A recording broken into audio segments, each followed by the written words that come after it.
my beloved Boss Mike Cervera.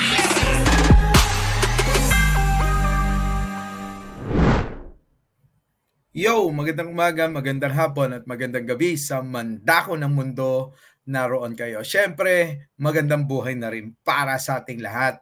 At ito na nga mga kababayan, itong mga tauhan ni Sara, yung mga bata niya, iniwan na siya. At yung mga kasabwat niya, sa di umano'y pagnanakaw niya ng mga pera sa kaban ng bayan, ayun, nagsitakasan na. Si Inday, ang tanong, nasaan na? Nagmumukmok o nagbibilang na lang ng pera? Kasi mga kababayan, hindi lang naman pera ng mga DDS na mga tanga ito, kundi pera nating lahat. Kaya alam nyo, kailangan hanapin natin ang katarungan sa pagkahimlay ng mga perang hindi natin alam kung saan dinala ni Sara.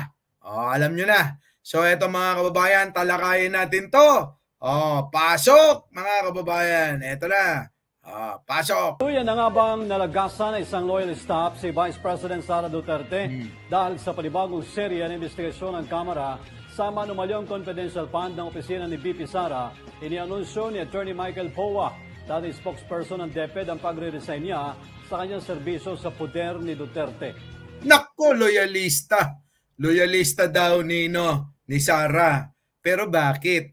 Bakit nag-resign ka? Bakit umalis ka? Kasi mga kababayan, tandaan ninyo. Siyempre nga naman mga kababayan. Tuloy-tuloy ang investigasyon na ginagawa sa Kamara. So paano yan? Nadadamay sila. Tapos, itong si Sara, hindi naman nagpapakita na imbis na si Sara mismo ang nandoon para sumagot sa mga tanong at mga pagbusisi sa mga aligasyon sa kanya. Kung paano nawala at kung paano ginastos yung mga pera na napunta sa pondo nila. Kaso nga mga kababayan, mukhang si Sara hinahayaan yung mga tao niyang sila yung magsalita para sa kanya. Kasi nga naman mga kababayan, sa tuwing nagsasalita si Sara, tandaan ninyo, laging palpak yan.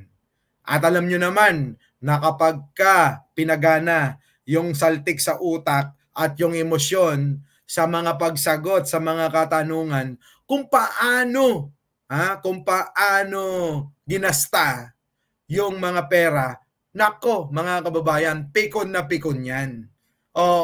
Kaya ang nangyayari, tuloy kung ano-ano yung sinasabi niya na hindi naman konektado sa mga issue at tinatanong na mga argumento ng mga congressman sa Kongreso. Napansin nyo? Siyempre yung mga DDS, hindi nila napansin yun. Bakit? Kasi kahit na napakabobong sagot at napakabobong dahilan ni Sara para sa kanila, pang matalino yun.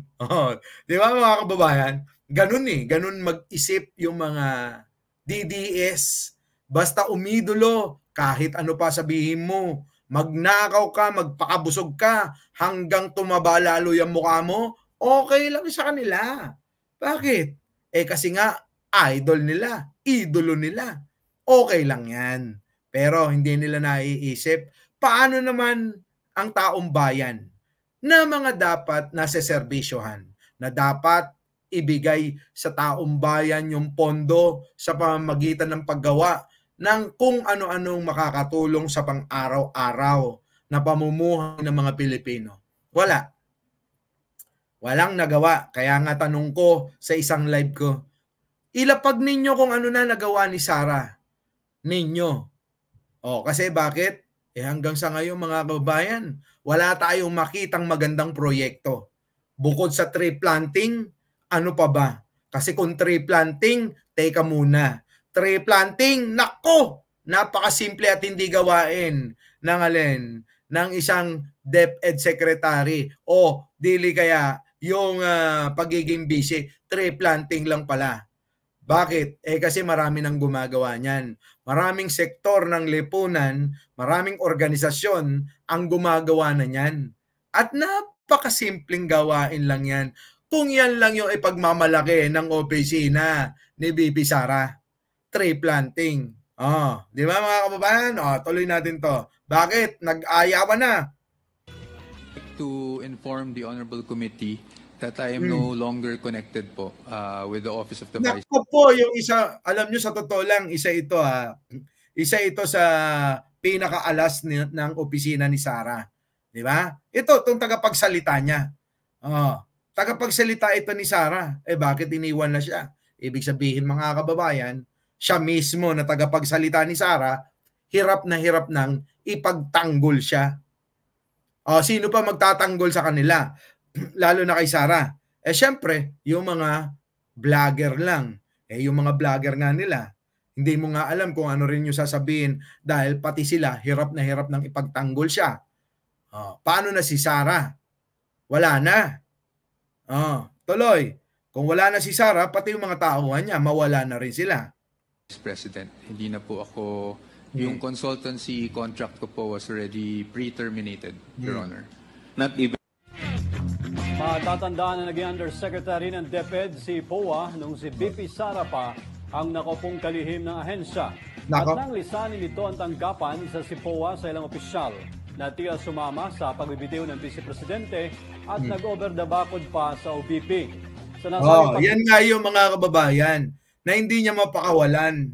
Noong panahon na umalis nga sa DepEd hanggang sa kanyang opisina sa OBP, sinama. Pero ano na, Sara? Ano na nangyari? Bakit? Nilalayasan ka na. Inusisa ni House Committee Chairman Joel Chua ang nasabing pre-terminated contract ni POA bilang konsultant ng OBP. Na ayon kay POA ay effective pa bago maganap ang nakaraang hearing ng komite. Samantala, nananatiling missing in action naman ilang mga opisyal ng OBP. Yung mga opisyal, yung mga ilang opisyal ng OBP. Bakit nawawala na?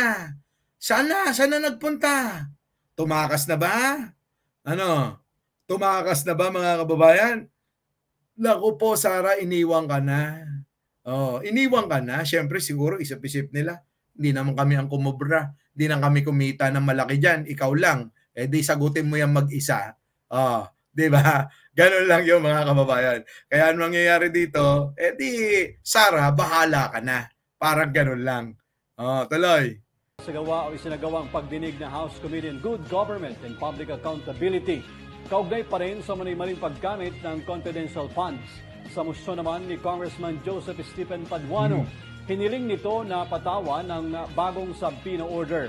Ang nasabing mga opisyal bagay na approve sa kanilang komite.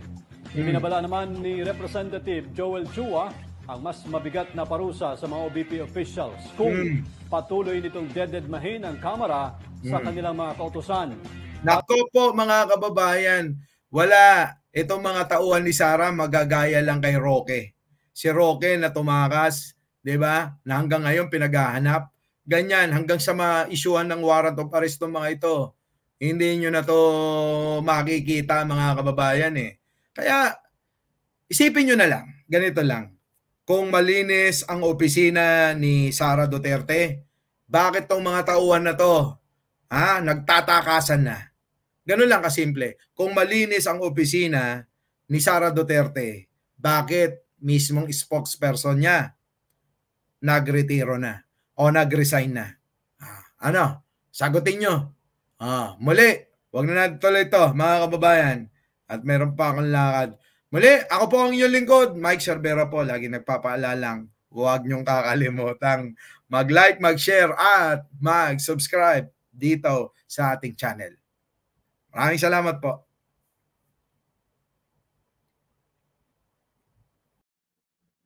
Our beloved Boss Mike